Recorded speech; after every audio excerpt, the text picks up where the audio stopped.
Üzeyir Yaylası bugün 10 binlere misafirlik ediyor efendim. Gördüğünüz üzere halk dolu dizgin alanda festivalin bütün coşkusunu yaşıyor.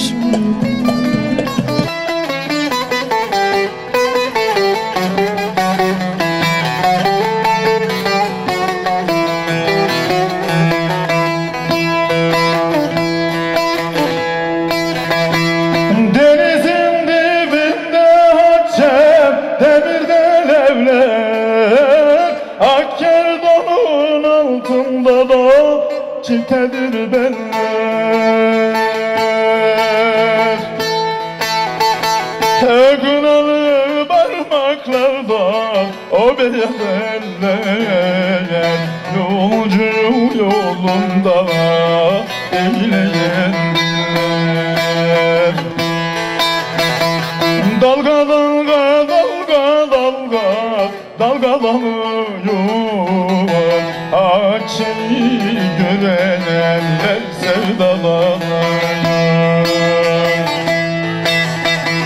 Dalga dalga dalga dalga dalgalanıyor açı gözü görenler sevdalanıyor.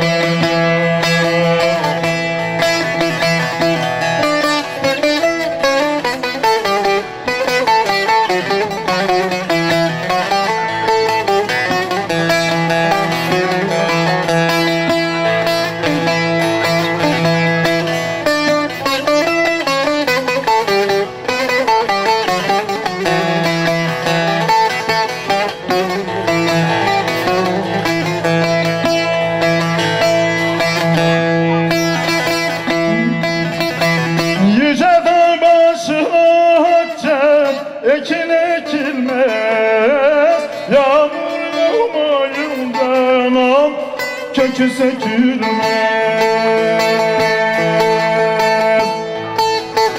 Ellerin köyünde haccem, kahır çekilmez.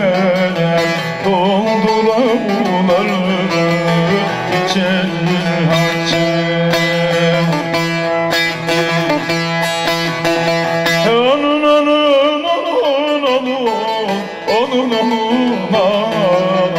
Ben de yandım Hatice kızım basman onuna.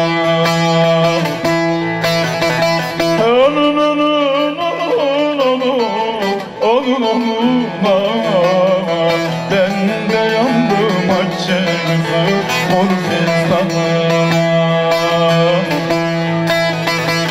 Dalga dalga dalga dalga dalgalanıyor Hatice kızı görenler sevdalar.